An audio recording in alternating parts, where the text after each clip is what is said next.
कर्म पहले से ही निर्धारित होते हैं क्या? ये सवाल है ईशांत का। देखो, जो भी आप करोगे जीवन में, ये सारा एक प्रतिफल है किसका? आपके पुराने कर्मों का। आपको सुख मिलेगा, आपको दुख मिलेगा, आप डॉक्टर बनोगे या इंजीनियर बनोगे, या आप भिखारी बनोगे या रिक्शे वाले बनोगे, या दिहाड़ीदार बनोगे या मिस्त्री बनोगे, ये सब प्री प्लान्ड है। ये सब पुराने जितने भी आपके जो कर्म हैं उसी से निर्धारित होता है। ऐसा नहीं हो सकता कि आपने बहुत गलत गलत गलत काम कर रखे हैं और अब आपको बहुत बड़ा बड़ा बड़ा इनाम मिलने वाला है। प्रकृति तराजू से भी ज़्यादा एक्यूरेट तोल के देती है। तराजू में मिक्सिंग हो सकती है, तराजू में गड़बड़ हो सकती है, लेकिन प्रकृति के नियम में गड़बड़ नहीं होती। ये प्रकृति बहुत बहुत ज़्यादा एक्यूरेसी के लिए मानी जाती है। जो करोगे सो भरोगे। तो कर्म पहले से निर्धारित होते हैं।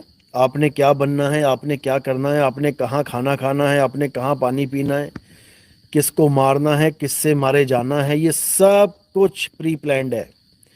You are just only a player, you are a just role player. आपने और कुछ नहीं सोचना है इस जीवन में। आपने यही सोचना है कि मुझे एक रोल दिया गया है और मैं उस रोल को अच्छी तरह निभा के, अपने फर्ज निभा के यहाँ से निकल चलूँ। जिस रोल में मेरे माँ, मेरे बाप, मेरे भाई, मेरे बहन मुझे दिए गए हैं, असल में ये मेरे माँ बाप, भाई बहन नहीं हैं। लेकिन ये फिल्म ऐसी बना दी गई है कि हमें ऐसा लगता है कि यही मेरी माँ है, यही मेरे पापा हैं, यही मेरे भाई हैं, यही मेरी बहन है। ये फिल्म ऐसी बना दी गई है। जैसे किसी फिल्म में कोई हीरो है, उसको किसी परिवार में एडजस्ट कर दिया डायरेक्टर ने, राइटर ने, स्टोरी राइटर्स जो होते हैं। अब उसको उसमें एडजस्ट होना ही पड़ेगा, जबकि वो किसी और की बहन है, किसी और की माँ है, किसी और का चाचा है, किसी और का मामा है, लेकिन उस फिल्म में आकर एक परिवार बन गया। अब वो बार बार हर सीन में उसको पिताजी पिताजी पिताजी कहना पड़ रहा है, क्योंकि फिल्म में उसको डाल दिया गया उस रोल में। उसको माँ माँ कहना पड़ रहा है, जबकि वो है किसी और की माँ। जब ये फिल्म खत्म हो जाएगी, शूटिंग खत्म हो जाएगी, तब सब अपने अपने घर चले जाएंगे, कौन किसकी माँ, कौन किसका बाप। एक ही हीरो की आप 10 फिल्में देखोगे, उसमें 10 प्रकार के माँ और बाप दिखाई दे जाएंगे आपको। बस ऐसे ही समझ लो, ये आपका एक जीवन है। आपको एक रोल प्ले करने के लिए यहाँ भेजा गया है। और इस जीवन का जो मकसद है वो ये नहीं है कि मूर्तियां पूजो जाके मंदिर में, या 5 टाइम की नमाजें पढ़ो मस्जिद में। ये नहीं है।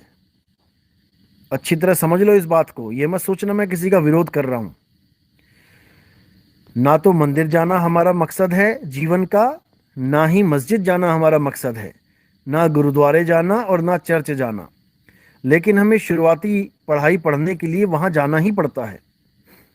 जैसे आज आप डॉक्टर हो, इंजीनियर हो, आप आज साइंटिस्ट हो, तो आपका मकसद ये नहीं था कि आप एलकेजी की क्लास में ही बैठे रहो सारी उम्र, या आप नर्सरी में जाना। आपका मकसद था डॉक्टर बनना, आपका मकसद है इंजीनियर बनना।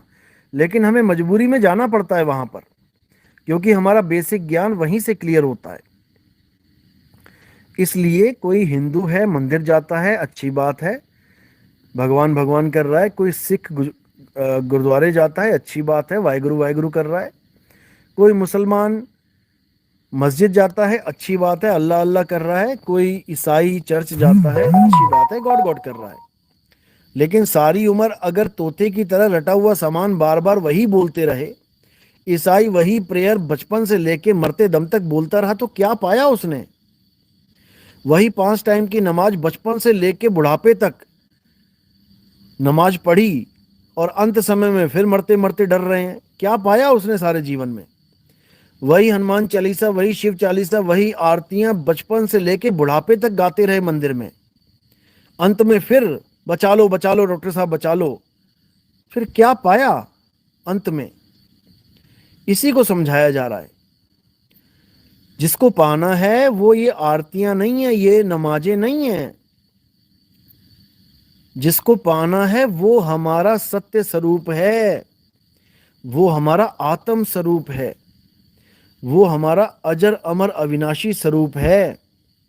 जिसको निज नाम बोला गया है, सतनाम बोला गया है, जिसको अल्लाह बोला गया है, जिसको राम बोला गया है, जिसको वाह गुरु बोला गया है, जिसको शब्द गुरु बोला गया है, जिसको नियक्षर नाम बोला गया है, जिसको अमोल नाम बोला गया है, जिसको अनामी नाम बोला गया है, उसको पाना है। नहीं तो जीवन बर्बाद हो जाएगा।